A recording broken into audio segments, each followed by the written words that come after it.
Hello and good morning. Welcome back to Sharper Pen Image Consulting. Today I'm doing more literary analysis. And if I was going to title this video, I've been thinking about it, I would title it something like, Why is America and why are Americans such an anti-intellectual, anti-individualistic, anti-exceptional, kind of anti man culture? Like, why are they like this? Why are we like this? Why not just why our culture is so hateful, but why do we value the things we do? Because I know in some sense, I've said it before regarding the intellect in this country, that for a lot of thinking people, it doesn't even have a place, because there's not much of a place in their life where Americans need to express anything intelligent. You know, the average job was designed so the boss could not be so it could be done, that a company could function without anyone there to direct, right? That's how the average job is designed in this country. It's designed that an organization can run itself as a headless being, as a non-entity.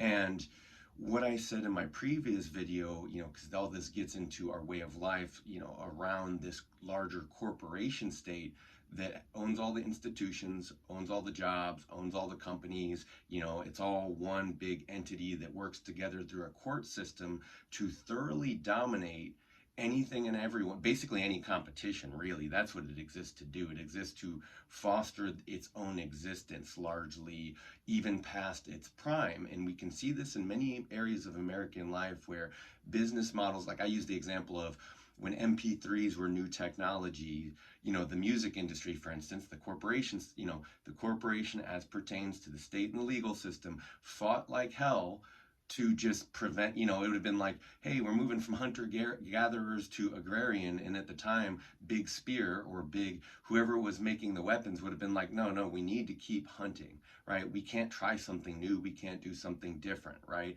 And this is just, change over time. So it's normal that people behave this way. It's normal that people protect their interests. It's normal that animals protect their den, right? I think there are some universals here. But in terms of, let's see, our previous talks on the corporation state,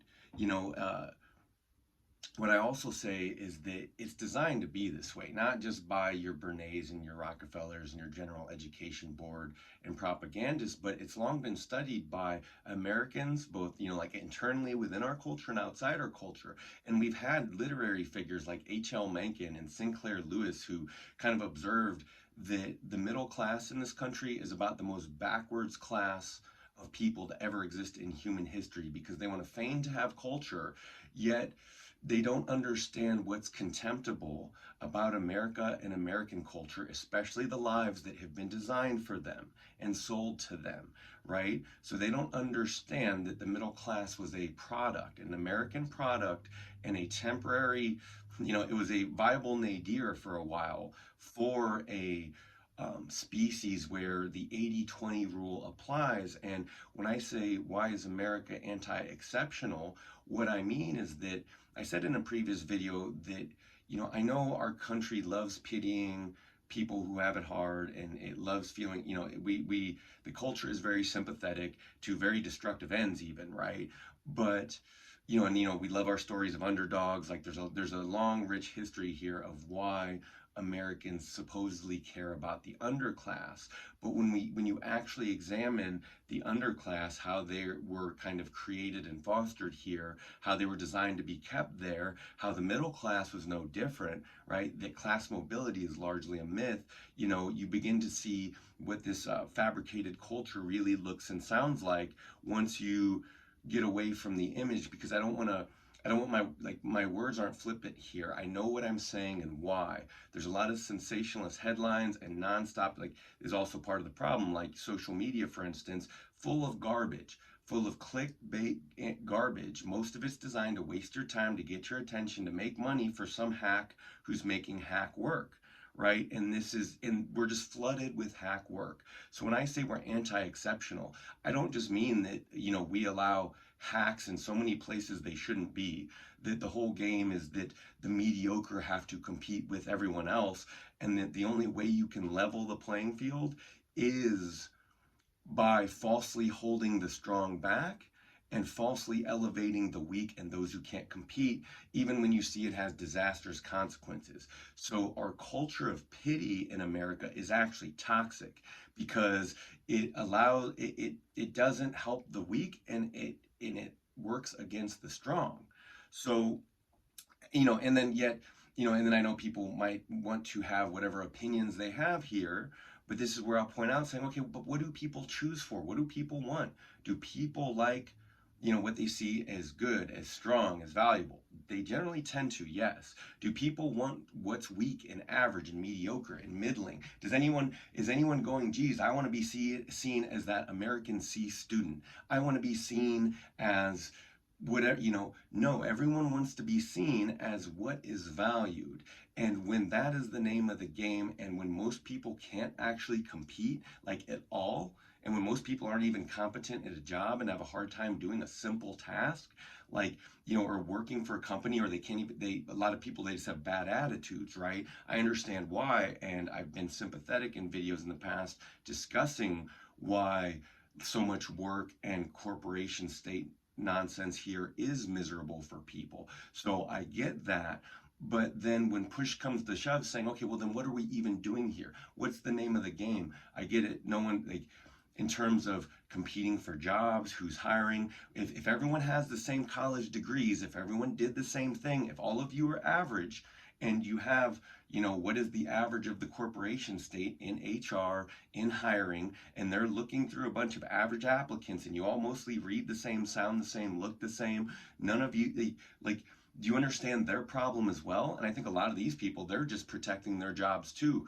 They have to post that they're hiring, even though, they're not doing any work either. They're just wasting time too. They need to appear busy.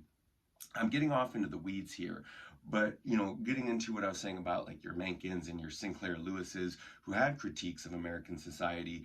Sinclair Lewis once said this: "It is an unimaginatively standardized background, a sluggishness of speech, manners, a rigid ruling of the spirit by desire to appear respectable." And in modern American society, you could probably say appear cool or liberal or, with it or whatever it is. It is contentment, the contentment of the quiet dead, who are scornful of the living for the restless walking.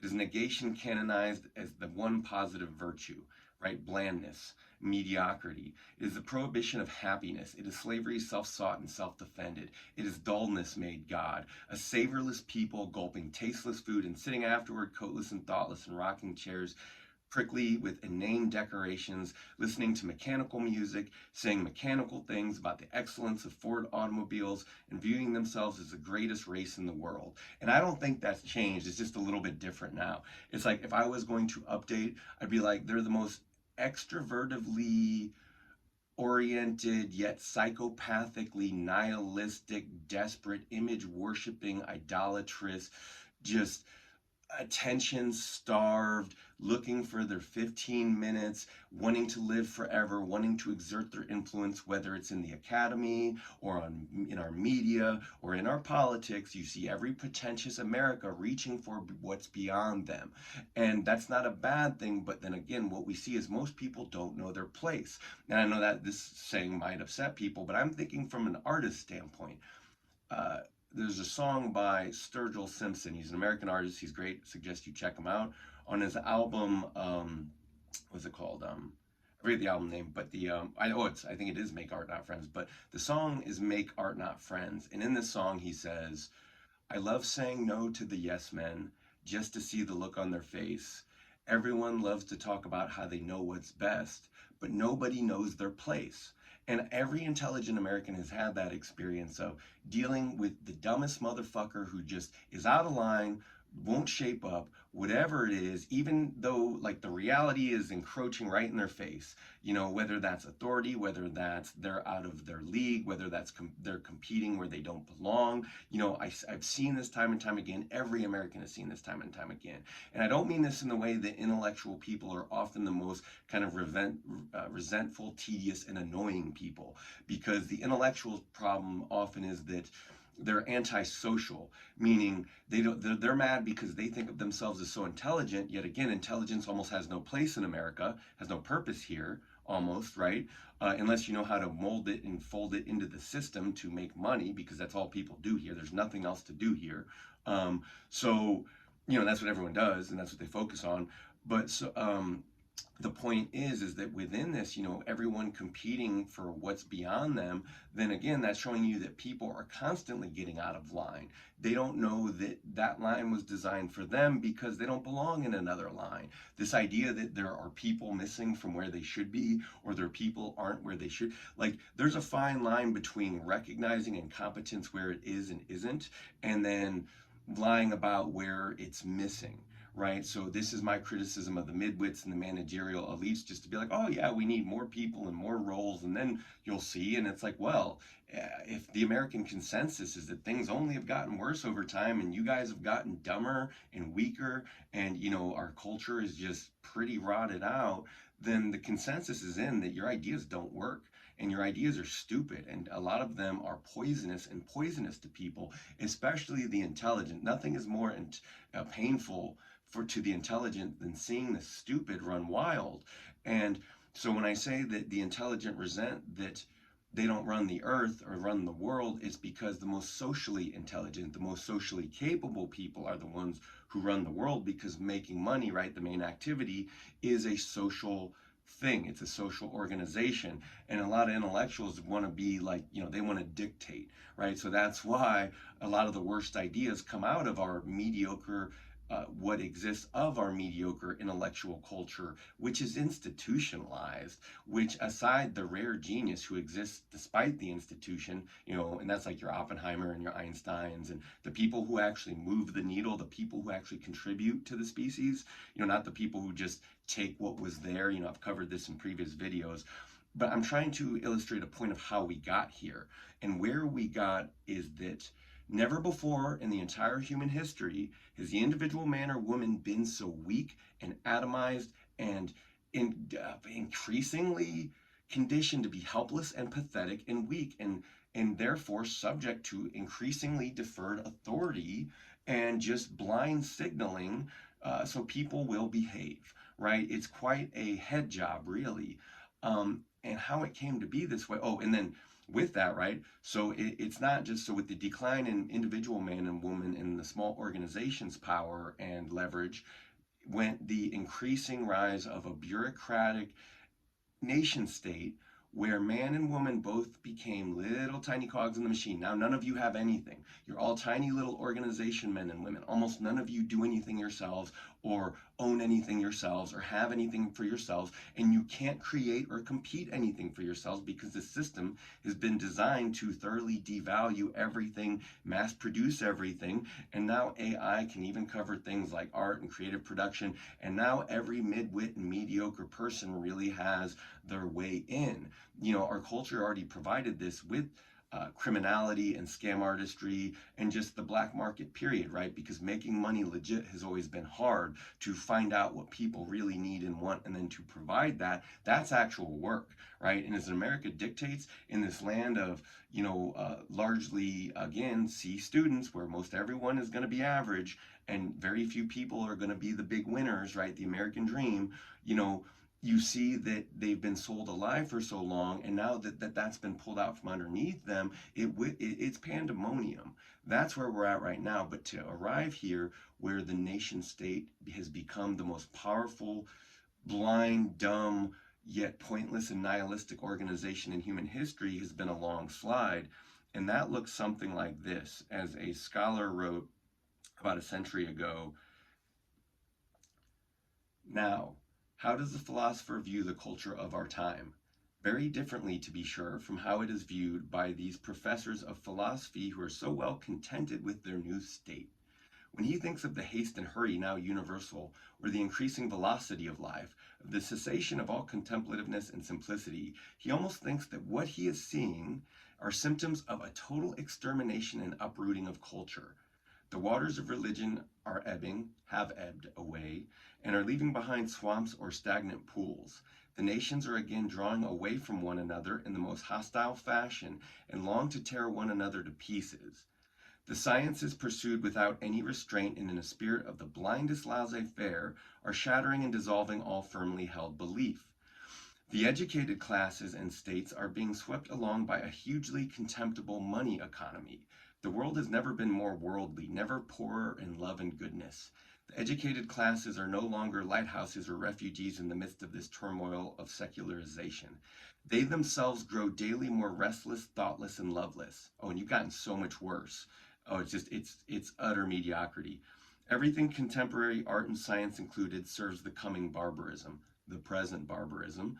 The cultured man has degenerated to the greatest enemy of culture, for he wants lyingly to deny the existence of the universal sickness and obstructs the physicians. Right? This was Sinclair Lewis saying, look, you guys, that any of you are happy with yourself or contented with yourself or the way things are is madness. When I say this culture is psychopathic, what I mean is that not people's wills are thwarted at every turn. You're medicated at every turn. You're lied to at every turn. You're sold to at every turn. Everything is just down to the dollar value and time, and there is no humanity or anyone. Like there's nobody worth meeting here, almost is what I'm saying. We've robbed humanity of their humanness. Everyone's chasing an image and a lie and projecting an image and a lie, and it becomes real apparent in meeting the average American, the American, that they're ashamed of what they are, that they are embarrassed for what they are. You know, when you can look at so many surveys that say something like 85% of Americans have low self-esteem, self-image issues, problems. I know exactly why, because that's the world that they've been raised in. I've watched the strongest men just be attacked and destroyed, and you can see it in our culture. The most valuable men, the richest men, the strongest men, everyone is denigrated, everyone is destroyed. You know, I understand that the predators and the creeps are drug out and strung up. I understand these things. I'm not talking about that. But, you know, to the degrees that the stronger, intelligent man is a de facto criminal, right? He's de facto doing something different, which is offensive by default, right? You know, he's creating value in a way that other people are jealous of and resentful of, right? There's that too. And to sit here and pretend like that doesn't also fuel the engine, right? To pretend like Americans are above this stuff when it's absolutely like almost like the oil of the engine. Anyway, you know, I'm just pointing out that modern academia and institution, like I remember a philologist giving a speech like decades ago, like 20 years ago, saying, hey, do you guys realize the humanities have been gutted here in America and in the West? And everyone's just kind of like, oh no, what are you talking about? Oh, it's just going to stay relegated to schools. Like, what are you talking about? It's not real. This isn't happening. And then as this stuff has flooded out, you know, is the mediocrity and the complete system has been sold out, watered down, right? Because what it actually became was it became a money printer of sorts to print debt, print people into indentured servitude, into a system where the dollar is increasingly worth less. I think there's a lot of people who are going to die with student debt, it seems, you know, for these pointless degrees that didn't teach them anything or challenge them in a way that they couldn't seek through self-education or a paid teacher of some variety. Crazy that people will pay for the most mediocre teachers in what have become the most mediocre and watered down institutions, but they won't invest anything outside of that or themselves. Not like they read books past college. Like the average American doesn't stops reading books in college if they ever read books to begin with, right? And then like they never read the ones in high school either. I know this because I did it too, you know, and I got stories about that. That's for another time though. Let me keep going. Okay, everything serves the coming barbarism, right? The cultured man, like you guys, you become Philistines. They become incense, these poor wretches, whenever one speaks of their weakness and resist their pernicious lying spirits. Oh, and you're so sublimated too. You're so passive aggressive, and you can't even say what you mean because you're just stuck and trapped in this world. They would dearly like to make us believe that of all the centuries, theirs is borne the prize away, and they shake with artificial merriment. Their way of hypocritically simulating happiness sometimes has something touching about it, because their happiness is something so completely incomprehensible. One does not even feel like asking them what Tannhauser asked Bitterwolf, what then, poor man, have you enjoyed? This is from Wagner's Tannhauser, right? Act 2. For we ourselves know better and know otherwise. A winter's day lies upon us, and we dwell in high mountains, dangerously and in poverty. Every joy is brief, and every ray of sunlight is pale that creeps down on us on the white mountain. Music sounds, an old man turns a barrel organ, the dancers revolve. The wanderer is deeply moved when he sees it. All is so wild, so taciturn, so colorless, so hopeless, and now there sounds within it a note of joy, of sheer unreflecting joy. But already the mists of early evening are creeping in, the note dies away, the wanderer's step grates on the ground, for as far as he can still see, he sees nothing but the cruel and desolate face of nature, right? And now you put that through a factory farm education system, and it's more inane than ever, and just as hostile as ever, and less less accessible than ever, for those who can compete. But that's the nature of competition. Basically, you have what has been selected for as a dark age, as a plebeian age. This notion, this illusion that, oh, we have the world's technology and information at your fingertips. Well, understand most people don't have the ability to understand it all, to sort it all, to correlate it all. It's to have more messaging with no coherent guide, and no guide that's not just a basic commercial guide, is insanity. More noise is more signal. If we turn on more and more radio stations and play more and more noise at once, that's just more insanity. That's less coherence and cohesion, not more. And the thought is, oh, more access is better. But again, when people can't do anything with it, it's like, again, being intelligent in America. What's the point of it if you don't know how to leverage it? It's not enough to be a good man. It's not enough to be an intelligent man. You have to know how to leverage these things, and then when so few people will ever have the opportunity, because it's generally self-created, it's self-sought. No one who does anything is waiting for a paymaster, right? They're looking to become their own because their own activity is what drives them anyway. Anyone who's looking outside themselves for validation, as our culture teaches, right, is seeking wrong, is seeking as, well, maybe they're seeking as an extrovert needs to, maybe they're seeking as a psychotic extrovertive culture has conditioned and bred and taught them to. But it's not the same thing as like authentic self-derived activity that is the meaningful basis of any organism's life, right? It's instinct. It's not being conditioned by a machine, because I've talked about how the machine itself and these institutions themselves are designed to completely wrap an individual and occupy their time, their life, their money, take as much as possible. And what I've noticed about our system is, like, of course, when you have so many mediocre people, and when everyone checks out at once, including the mediocre, when everyone takes more than they give, that's why we have no culture. That's why it's a culture of barbarians and Philistines, because it's been robbed blind and nothing is left. Nothing coherent is left. Nothing is left to work with. You guys robbed it blind and then salted the earth in your wake, right? So that's what we're dealing with here. So I just read the scholar's critique. We covered Sinclair Lewis. I think I had at least one more notion here, right? My concept of freedom.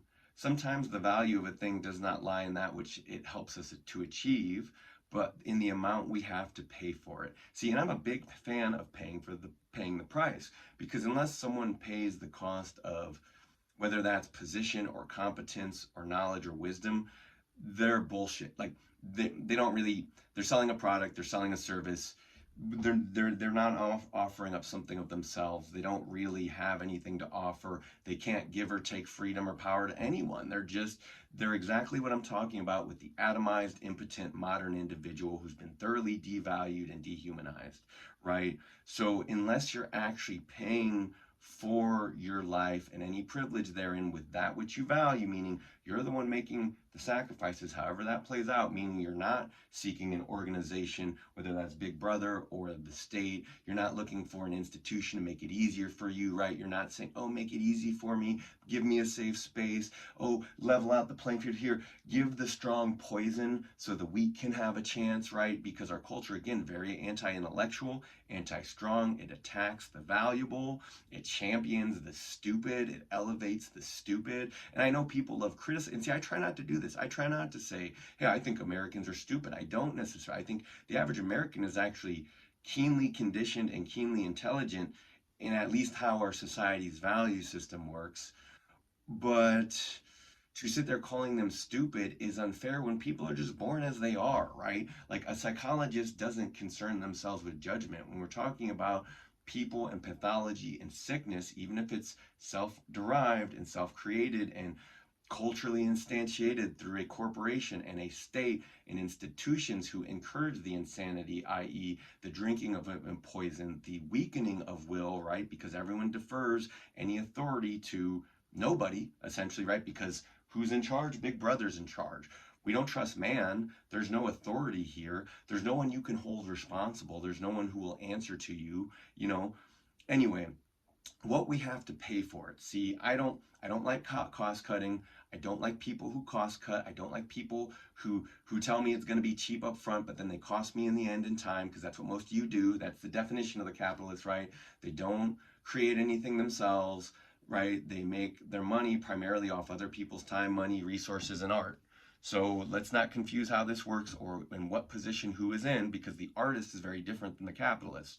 So what it costs us. For instance, liberal institutions straightaway cease from being liberal the moment they are soundly established. Once this is attained, no more grievous and more thorough enemies of freedom exist than liberal institutions. One knows, of course, what they bring about. They undermine the will to power. They are the leveling of mountain and valley exalted to a morality. It's Christian. The liberal institution is a Christian invention, right? It's Christian morality. It just drowns. Basically, liberal America is drowned in pity and is dying in pity, just like Christianity has been drowning in pity.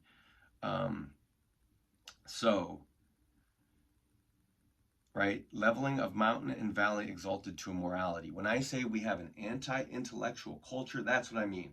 There are valleys of intellect and there are peaks of intellect. You know, to me, it's a full force.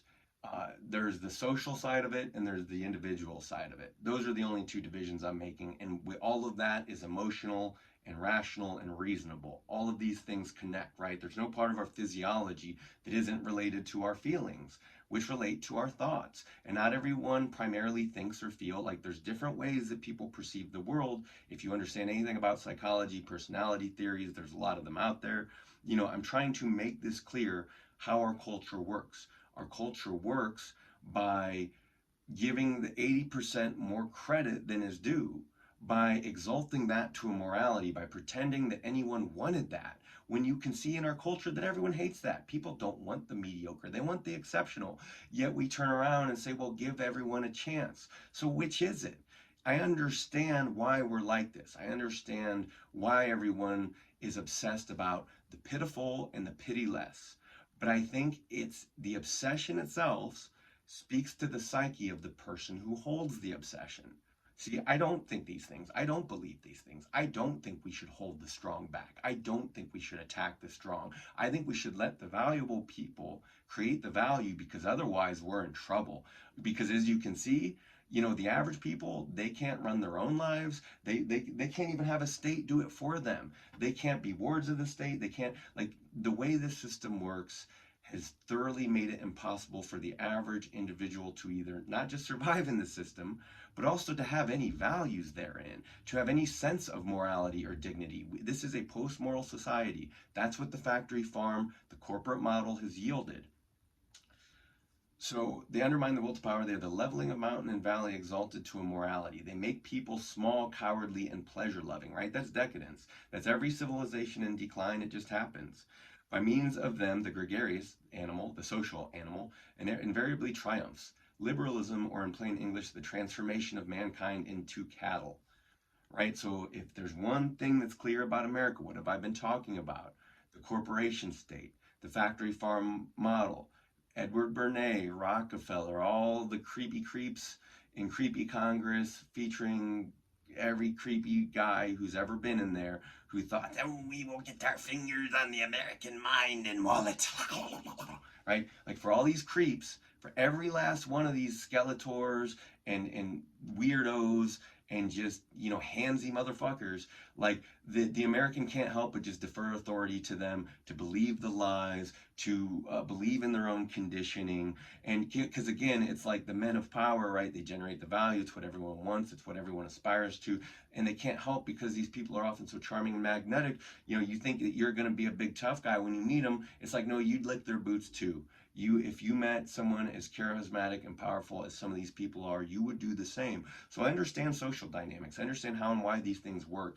But when the whole system is a lie that can no longer sustain itself, when do we as Americans become honest about this? When do we start to say, hey, people aren't equal? Hey, people have different needs. Hey, not everyone should be expected to live the same lifestyle or work the same job or have the same interests or be sold the same shit. The best thing about our country was that idiosyncratic diversity of giving people the opportunity of stratifying themselves. Water finds its level.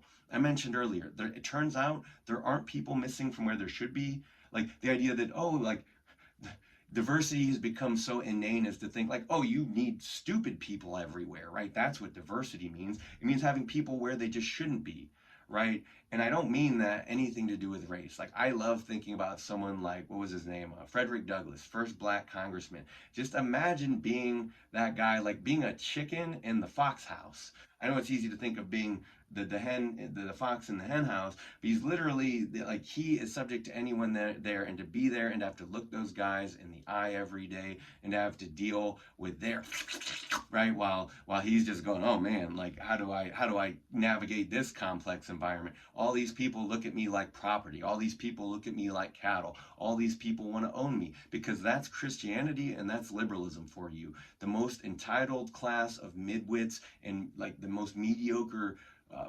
corporation state to ever exist, that thinks way too highly of itself, right? These are my critiques of modern America and American system, and what we've brought about, what we've wrought, and what all these lies are. So thanks again for checking me out. I'm Zach Markowski. This is Sharper Pen Image Consulting.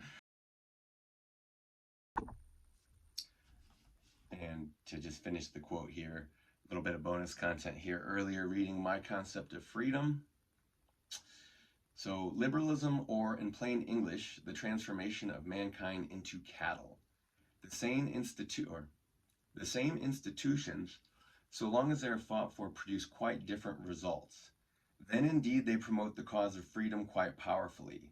Regarded more closely, it is war which produces these results. War in favor of liberal institution which, as war, allows the illiberal instincts to subsist. For war trains men to be free. What in sooth is freedom? Freedom is the will to be responsible for ourselves. War trains men to be responsible for themselves and also for their brothers in arms. And then that very same training notion of freedom is the will to be responsible. So if you just remember kind of the critique I came off of, my biggest criticism of Big Brother, of institution, of government, is everyone who wants to everyone, when you listen to them, okay, look for this. When you listen to people, when you hear their language and their values, and when they're ultimately saying we need to level valleys and peaks, it's not okay that there's valleys, it's not okay that there's peaks, meaning, hey, it's not okay that there's stupid people, there's not okay that there's smart people, everyone should be right in the middle, right? That's what they're saying. Oh, hey, it's not okay that there's wealthy people, it's not okay that there's poor people, everyone needs to be right in the middle, right? That's giving something away, right? That's showing you that someone doesn't want to be responsible. That is the voice of learned helplessness or trained helplessness or conditioned helplessness, or just a helpless animal who is just, sometimes it's just weakness, guys. Sometimes it's just stupidity. Sometimes it's just not ignorance. I know it's not, or ignorance. I know it's not pretty, but I'm speaking from a psychological perspective that just understands these things from the standpoint that man is his own creature. He has his own will, and that will comes into contact with other people and things in the world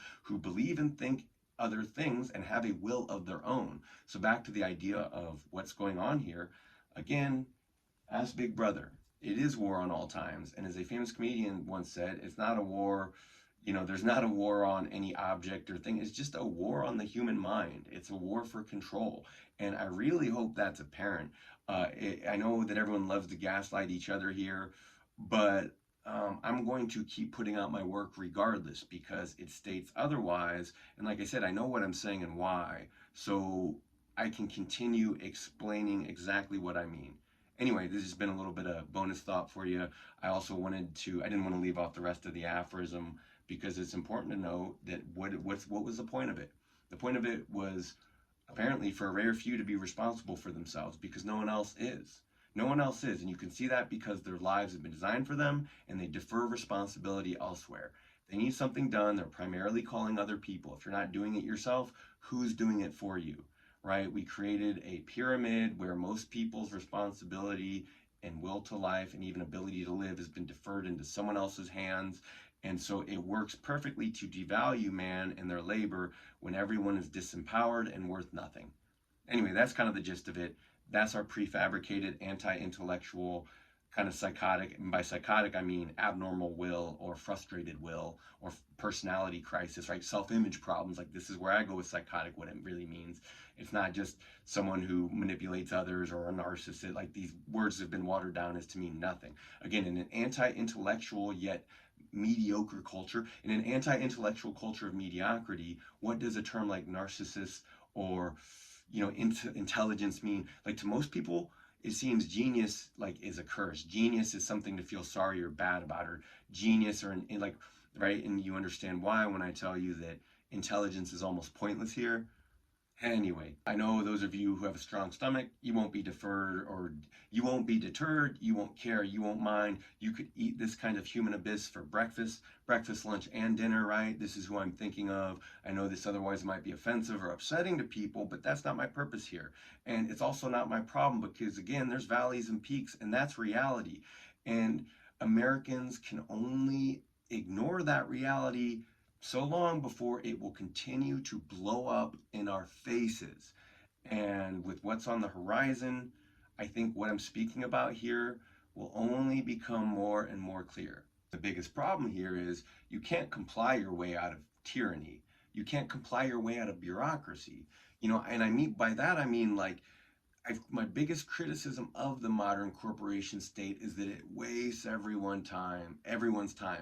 So much about the internet is good in that it saves time, but now that you have to log into a million things, now that you have customer service and different apps and layouts and different tutorials and different lessons and a million different programs and a million different people to sell them to you and tell you how to use them, and now that like everything is, and then so it leaves the individual more chaotic and cut off than ever.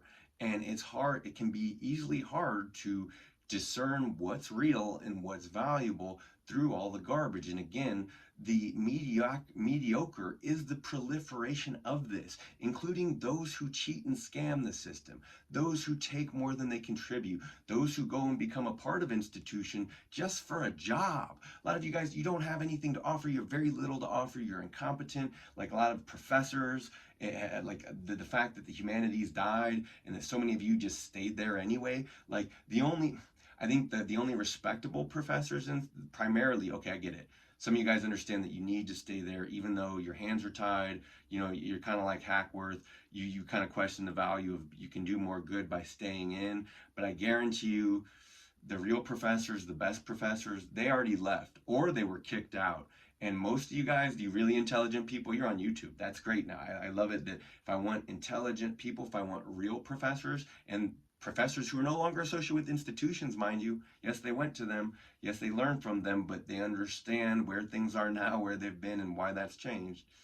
Anyway, getting off into the weeds here. Been working on our kind of book club here, literary analysis, especially as it pertains to American life and culture. I got a lot more to come, poetry. So thanks again for your time and attention. Please, if you're interested in what I'm doing here, please like, share, subscribe. The best way you can help is engage, leave comments, leave questions, comment, please engage me here. I'll have a lot more questions and concerns for you guys as time goes on, including eventually starting some live shows. Anyway, thanks again for your time. I really appreciate it. Have a good day.